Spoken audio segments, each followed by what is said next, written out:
we all have a common goal. The Board of Trustees, staff, parents, students, and the community at large. And that is to have a world-class school district. And the board has hired the exact right person who has the skills and the attributes, along with partnership with the Board of Trustees, to help lead us towards accomplishing that goal.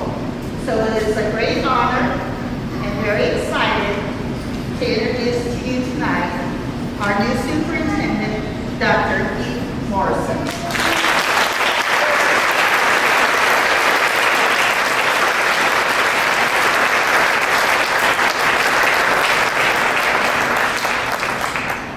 Good evening. I guess we're still on good afternoon, right? I'm trying to get adjusted to Nevada time. So, good evening, and thank you for showing up this afternoon. I am really thrilled to be here, and I do mean thrilled to be here in this district, in this state, working in partnership to lead our school district to be truly a world-class school. I want to begin with a very sincere thank you and appreciation to the Board of Trustees.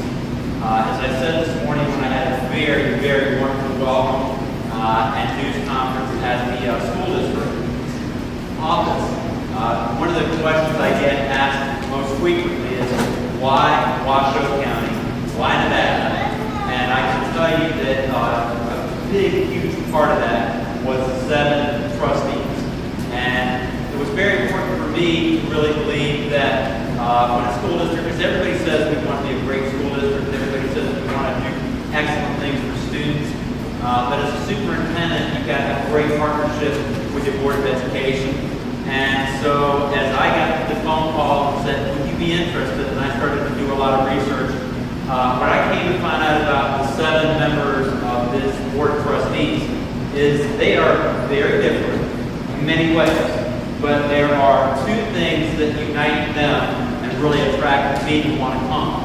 And the 2 things that unite them is they all have an incredible passion for children and learning, and then they all have a sincere desire to not just have a school district that makes small changes and makes things a little bit better for a lot of kids. They want to have a world-class school district for all students.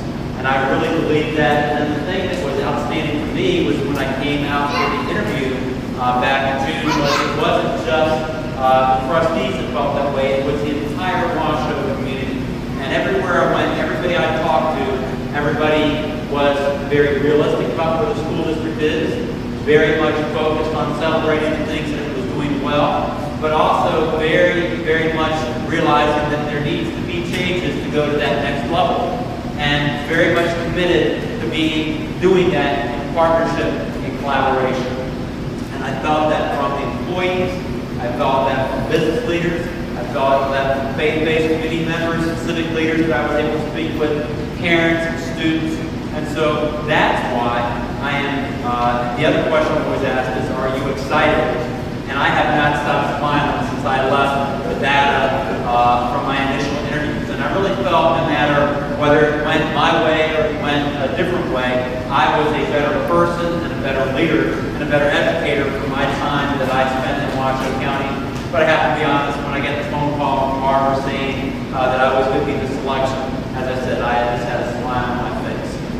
So the other questions that I'm asked very frequently in terms of, okay, you're the new superintendent, are you ready for this? And I keep on saying I better be, because I have a badge that tells me I got the job. And who wants to not be prepared and ready for that? And then the other question is, what are you going to do? So tonight is really a big part of what am I going to do? And what I keep on telling people is, and I think I had to come up with a better answer, but I think it's the correct answer is, I'm going to hit the ground learning. We all, as we take over a new thing in our lives, we want to be very intentional about change. And so we don't want to just change to make change. You want to make meaningful change. You want to make deliberate change. You want to make change that can have a positive effect. But most importantly, you want to make sure that you know you're making a change. And the only way to know about how you're going to go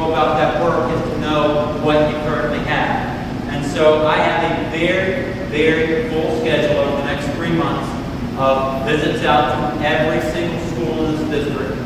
A lot of meetings with staff, a lot of meetings with committee members, and a lot of meetings like we're going to have here tonight, where I'm going to be able to practice what author Stephen Covey in the book, The 7 Habits of Highly Effective People say, seek first to understand, then to be understood.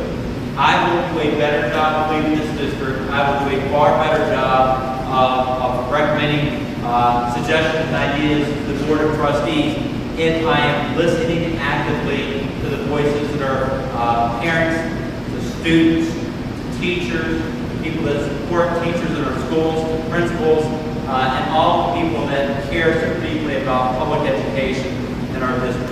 So that really is what is going to happen tonight. I have posted on the website my entry plan, because one of the things I want to be very, very intentional about is to be transparent in things that I am wanting to do and the things that I am actively doing. And so the entry plan is on there, both the written plan and the PowerPoint that goes along with that. I'm going to spend just a couple of minutes going through that entry plan very quickly, because tonight is really my opportunity to hear from you. And so I'll go through this. If you have any questions as I'm going through this, please just raise your hand. I'll come over. I'll stick the microphone in your face, because I think I have that high school cafeteria voice where I probably don't need this, but just in case, I'll use it. But I want to make sure everybody hears the question, and then we can have a dialogue together. And then I think this was bad planning on my part, but I didn't know we were competing with hot August nights. So I'm sure some of you are looking at your watch thinking, doesn't he ever be quiet, because I want to go see that. I was very intentional, though. I think my wife watches that show, so you think you can dance. And I think she said the finals are this week, so I hope that's done tonight. So if you need to leave, you will not hurt my feelings, because we all, Maslow is one of the big educational theorists, and he talks about there's a hierarchy of needs. And so if you have a need to go see Hot August nights, and if you have a need to go see something on television, please do what you need to do. But there are feedback forms that look like this, and they address some of the main questions I want to ask. And so if you could take some time to either fill that up before you leave, or to send that into the contact area, I would be very grateful.